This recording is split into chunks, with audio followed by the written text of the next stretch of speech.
पुण्यातील दीनानाथ मंगेशकर हॉस्पिटलमध्ये जो काही संतापजनक प्रकार घडला आणि त्यानंतर सर्वत्र संताप व्यक्त होतोय।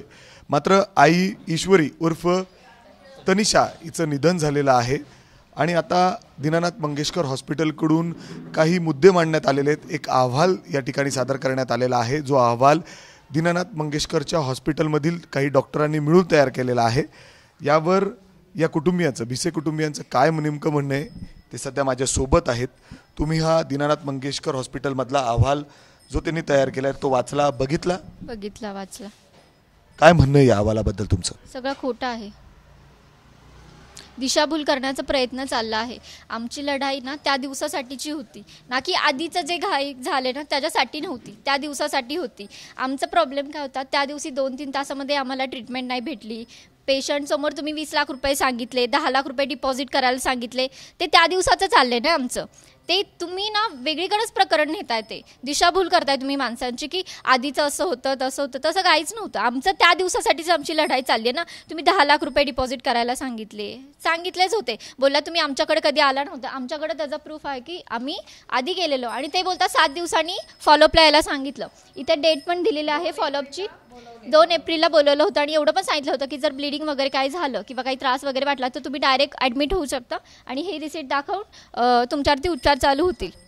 आमचं त्या दिवसासाठीचं आहे। जर तुम्हाला एवढंच हे खोटं वाटत असेल ना, त्या दिवसाची CCTV फुटेज घ्या, माझ्या भावाचे कॉल रेकॉर्डिंग सगळे चेक करा आणि त्याच्यानंतर तुम्ही बोला। विनाकारण लोकांची दिशाभूल करू नका। आमचं त्या दिवसासाठीचं भांडण चाललेलं आहे की आमच्या 2-3 तासामध्ये आमच्या रुग्णाला काही उपचार भेटले नाही। तुम्ही त्याच्यासमोर पैशाच्या गोष्टी सांगितल्या, त्याचा BP शूट झाला, एवढ्या सगळ्या क्रिटिकल कंडिशन झाल्यात आणि एवढं सगळं आम्हाला सफर करायला लागलं।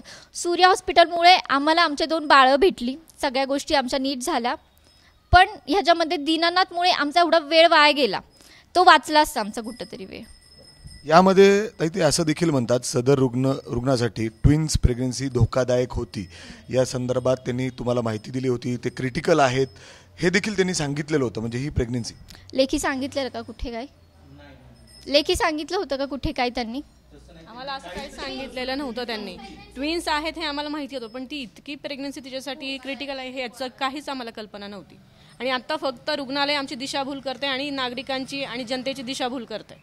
बरं, असं आहे का इमर्जन्सी केसमध्ये आपण एखाद्या पेशंटला नेलं तर तुम्ही जुनं हिस्ट्री सगळं काढणार आहे का? त्या टाइमला फर्स्ट ट्रीटमेंट काय होतं? तुम्ही एक डॉक्टर आहे, ट्रीटमेंट पहिलं काय असतं? नाही की तुम्ही जुनं सगळं हिस्ट्री काढा, असं नसतं ना। पहिलं ट्रीटमेंट तुम्ही द्यायला पाहिजे, असं पण होतं। परंतु ते असं देखील लिहित आहेत की या रुग्णालयाची त्यांना सगळी माहिती आहे।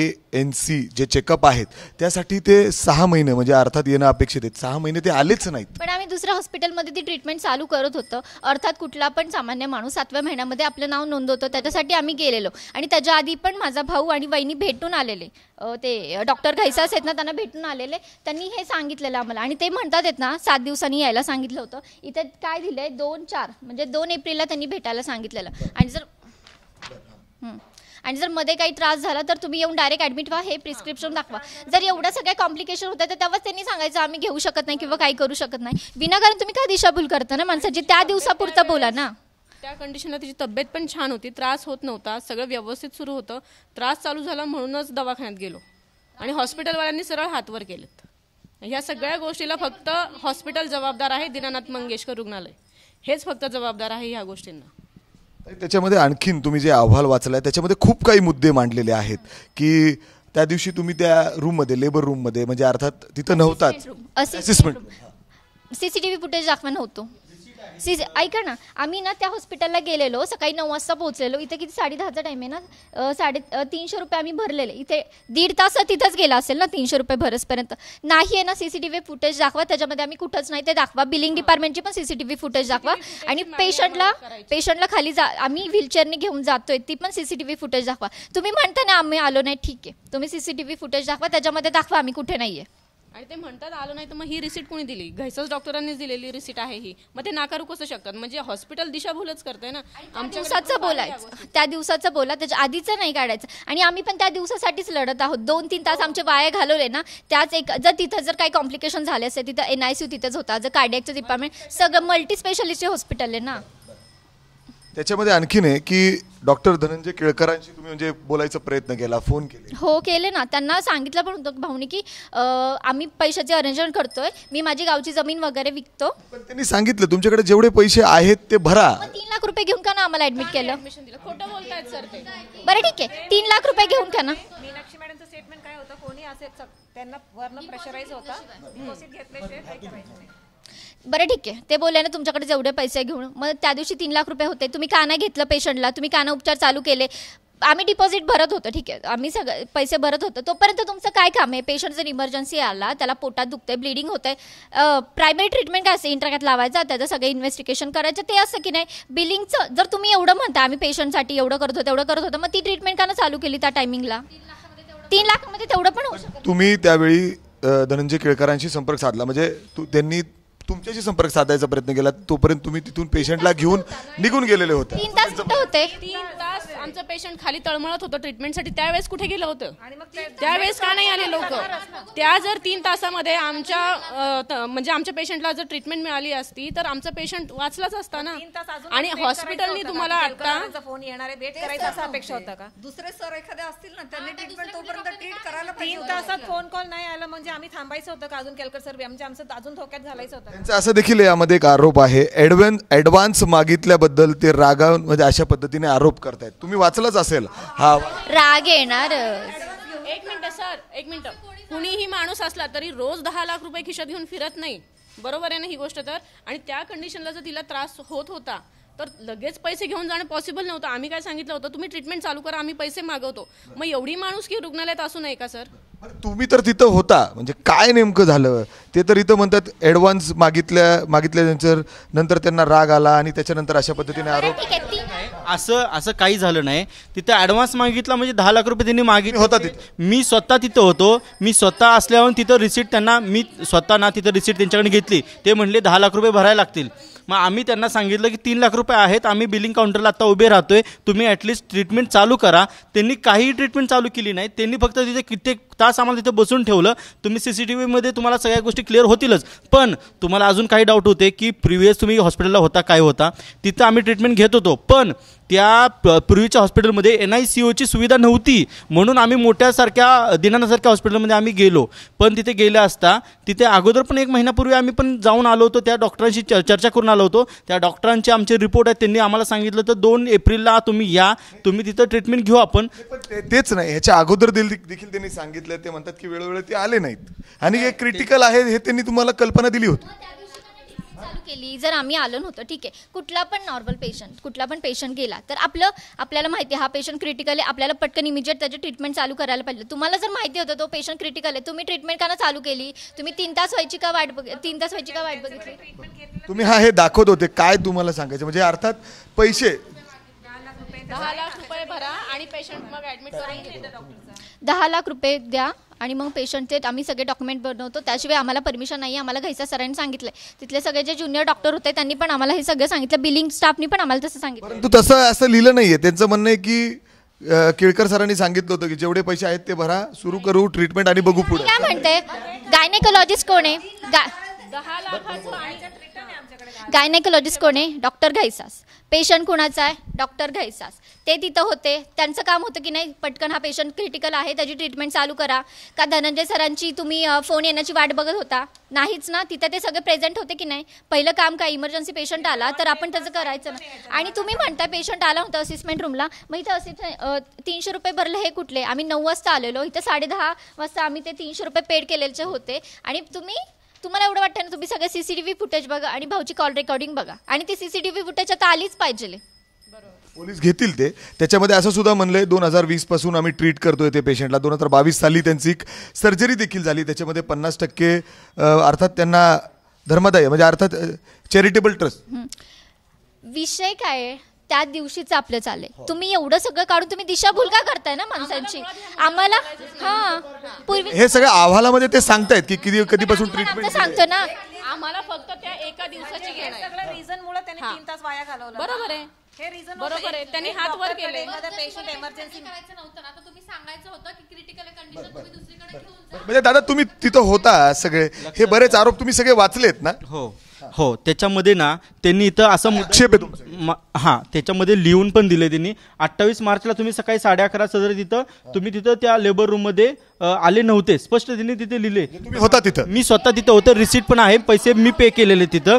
दुसरी गोष्ट ते म्हणे की तुम्ही आमच्या ट्रीटमेंट घेत नव्हता. तिथं आमच्याकडे पुरावा आहे की तुम्ही तिथं 2 एप्रिलला तुम्ही बोलवलं होतं, भेटायला बोलवलं होतं. 2 एप्रिलच्या अगोदरच पेशंटला त्रास झाला, मग आम्ही लवकर गेलो. आमच्याकडे त्याचे पुरावे आहेत, ते आम्ही तुम्हाला खोटं लिहिलंय.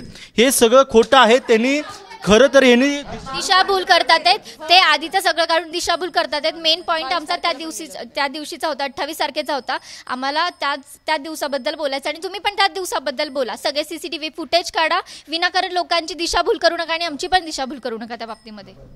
आता ह्याच्यामध्ये त्यांनीच मागितलं, ॲडव्हान्स मागितला म्हणून आम्हाला त्याचा राग आला. असं काही नाही. आम्हाला राग आला असता तर तिथं आम्ही ते ॲडव्हान्स घेऊन बसलो नसतो. 3 तास आम्ही बसलो, त्यांना फोन केले, एवढे फोन केले त्यांना की आहे ती रक्कम भरून घ्या. त्यांनी त्या बिलिंग काउंटरच्या ज्या होत्या त्या मॅडमनी अजिबात आम्हाला रिस्पॉन्स दिला ना. उलट त्यांनी आम्हाला असे काही गोष्टी बोलल्या की त्याचा अजून आमचं संताप. आम्हाला ते वाटलं की इथं काही होणार नाही. आम्ही त्यांना एवढी विनंती करत होतो की आमची प्लीज आमच्या पेशंटला काहीतरी तुम्ही तिथं ट्रीटमेंट करा. पेशंट आमचा खूप आता तळमळतोय. त्या पेशंटला एवढा त्रास होत होता, त्या डॉक्टरना काही दया आली नाही. ते ॲक्च्युली जे बोलतात ते सगळं खोटं आहे. आम्ही त्या तिथे होतो ना, तिथले फुटेज बघा आणि तुम्हाला वाटत असेल तुम्ही ना तिथले त्या दिवसाच्या 28 तारखेच्या सुशांत भाऊच्या मोबाईलचे तुम्ही कॉल रेकॉर्ड चेक करा. त्याच्यामध्ये तुम्हाला दिसेल जे केळकर सर हे सांगतात ते पण साफ खोटं आहे. साफ खोटं आहे. त्यांनी जे सांगितलं ना की तुम्हाला जे रक्कम थोडीफार रक्कम भरा म्हणून त्यांनी सांगितलं, असं काहीही नाही. त्यांनी ठाम सांगितलं 10 लाख रुपये भरून घ्या, तेव्हाच तुमचं ॲडमिशन करून घेऊ. आणि त्या केळकर सरांनी सरळ सरळ फोन उचलायचे बंद केले होते. ते अक्षरशः फोन आहे ना कट करत होते. जर फोन माणूस कट करतोय ना तर त्या माणूस तिथं ऑपरेशन करतोय म्हणे, तर तसं काही नसणार आहे. मला तर 100% मला असं वाटतं ते तसे पूर्णपणे दिशाभूल करत आहेत आमची. आणि एवढं सगळं लिहून दिलं. आम्ही सांगितलं की तुम्ही पैसे भरा जेवढे असतील तेवढे. आता आम्ही तिथे पैसे बिलिंग काउंटरला उभे होतो घेऊन पैसे. तुम्ही CCTV मध्ये बघू शकता. त्या मॅडम पैसे मी कंटिन्यू 3 वेळा मॅडम आम्ही येऊ का प्लीज घ्या की. तुमच्या पेशंटला ते काय बोललेत असं तुम्हाला आक्षेप आला तिथं डॉक्टर? मला तिथं सरळ पेशंट समोर ते म्हटले की तुम्ही ते 10 लाख रुपये मिनिमम 10 लाख रुपये भरलेच पाहिजे तर तुमची ट्रीटमेंट आम्ही चालू करू. ठाम त्यांनी लिहून दिले, सिग्नेचर करून दिले, एवढं भरलंच पाहिजे असं. आणि बिलिंग काउंटरला ज्या 2 मॅडम होत्या त्यातल्या मॅडम म्हटल्या ते सरांनी आमच्या समोर फोन केला त्यांना 10 लाख रुपये मिनिमम 10 लाख रुपये भरून घ्या तर आम्ही ट्रीटमेंट चालू करू.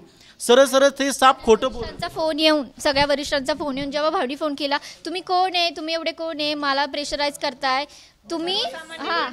म्हणजे ते बोलतात तुम्ही एवढे कोण आहे, मला प्रेशराईज करताय, माझ्याकडे एवढी अथॉरिटी आहे की मी तुमची केस सोडू शकतो.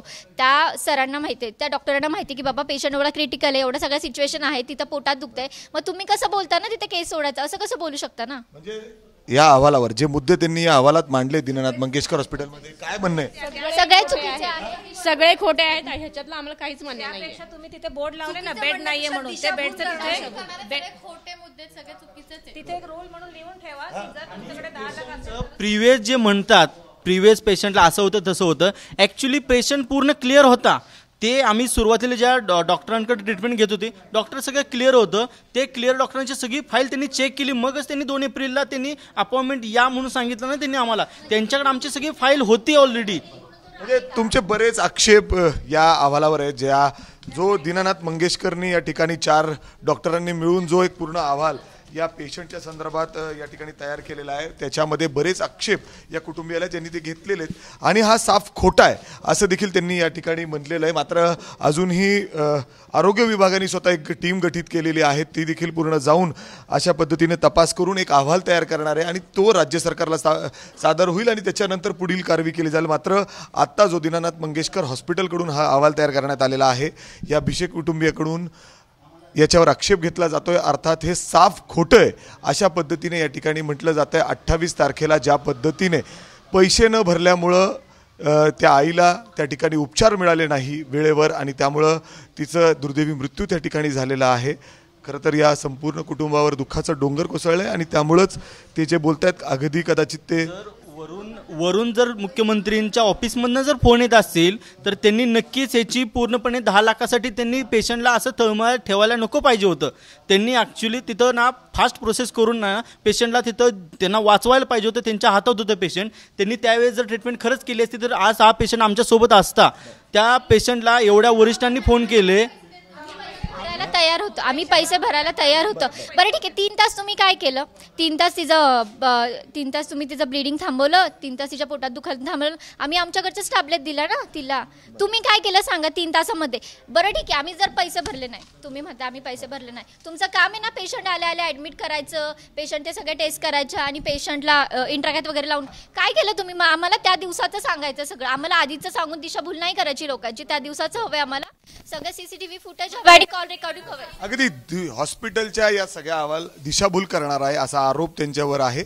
त्या दिवशीचं CCTV फुटेज असेल, त्यांनी पैसे भरलेले आहेत आणि त्यांच्याकडे काही पुरावे आहेत ज्यामध्ये डॉक्टरांनी त्यांना 2 तारखेला म्हणजे अर्थात 2 एप्रिलला पुन्हा एकदा उपचारासाठी बोललेलं होतं. मात्र त्याच्या अगोदरच सिच्युएशन थोडीशी क्रिटिकल झाली आणि त्यामुळं त्यांनी हॉस्पिटलमध्ये उपचारासाठी नेलं. मात्र 10 लाख रुपये भरता आले नाही, त्यामुळं त्यांना उपचार त्या ठिकाणी मिळाले नाहीत आणि याच अभावी त्यांचा दुर्दैवी त्या ठिकाणी मृत्यू झाला. कॅमेरामॅन राजेश बिडकरसह मी मिकी घई, ABP माझा, पुणे. ABP माझा, उघडा डोळे बघा नीट.